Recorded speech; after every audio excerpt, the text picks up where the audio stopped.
Kaya na naman tayo ng tips. Ito pangkaraniwang sakit ng Sony. Yan, Sony TV. Ito, i-on natin. Para ma-identify nyo lang ng step by step. Puro natin yan.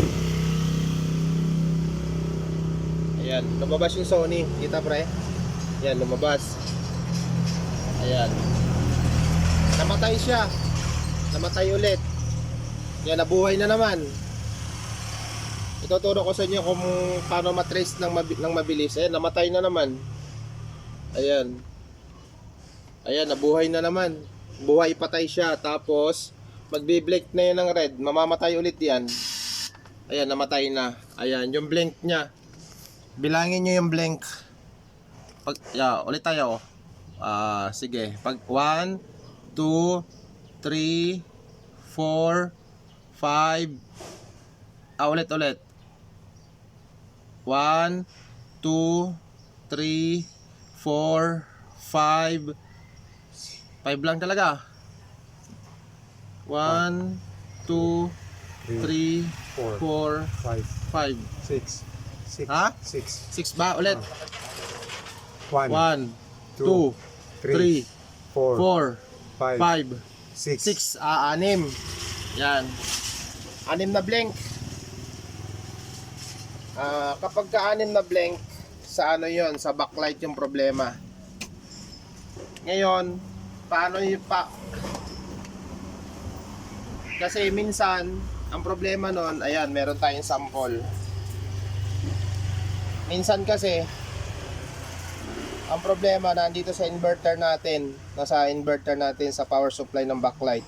Ngayon, kung paano mo mabilis ma-identify, iso-short natin yung ground in lahat ng ano. Ito, simula dito, ito parehas lang sila ng ano, parehas lang sila ng board. Iso-short natin tong 1, 2, 3, 4. Yan. 4 na piraso yung iso-short natin, 4. Tingnan natin kung hindi na siya mamamatay. Kapag hindi na siya namatay, ibig sabihin sira talaga yung backlight niya. Saka na natin papalitan. Papalitan na natin ng bago yung nasa loob nito. Pangsamantala muna natin pagaganahin siya. Yan, i-short lang natin yung 4 na wire, gagana na yan. Titingnan natin kung hindi na siya magbi-blink. Pre, makasuyo nga ako ng ano. Yun, thank you. Tsaka tingga. Wala nang cut-cut to, didiretso na to. Lahat ng tinuturo ko sa inyo, hindi yun tawag nito, walang halong hocus-pocus dun. Legit talaga yung mga pinapakita ko. Yan, pre, maanuhan mo.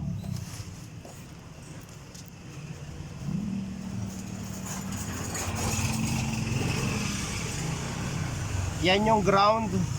Yung pinagdidikit ko, ito yung ground ng backlight. Yan. Pagsasamahin natin yung 4 na piraso.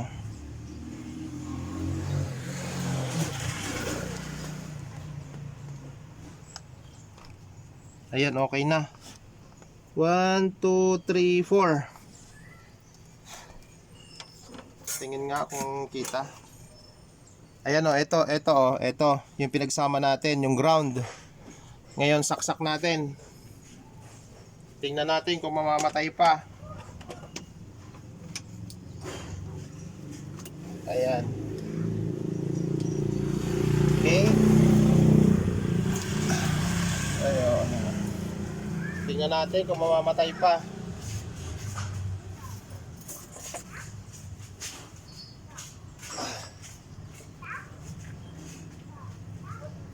Ayan, yung Sony lumabas. Tingnan natin kung magbi-blink pa siya. Ayan. Tingnan natin kung mamamatay pa.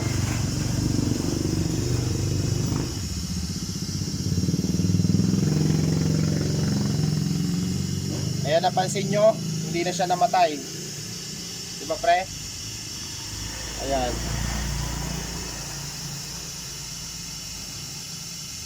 Ayan, goods na siya. Ganun lang kadali. Pero huwag niyong gagawin yung ginawa ko na ibibigay niyo sa customer. Kailangan i-correct niyo yung problema. palitan nyo yung backlight. Kasi yung ginawa ko, pwede naman to. Kaso hindi to tatagal. Hindi tatagal, masisira din yan. Ayan, okay na siya, hindi na siya namatay. Ayan. Para lang to sa mga baguhan. Kasi yung mga master dyan, wala yan. Sisiw sa kanila to. Yung tinuturo ko para sa mga baguhan nating technician. Ito, yung ganitong issue, tumatagal pa to ng buwan. Yung iba niyan, tumatagal pa ng 1 taon. Kapag pinagsama mo yung ground. Meron kasing pundi na doon na nasisense nung ating mainboard na kailangan ng palitan. Ngayon, yung ginawa natin, tinanggal natin yung pinagsama natin yung ground niya. Ayan, kaya hindi niya na ma-detect yung yung problema dun sa backlight. Kaya yung mga backlight kasi na iba, buo pa. Okay pa. Ayan kanina pa hindi pa namamatay. Yan, bali ganun lang. Sana may natutunan kayo. Bye-bye. Siyempre.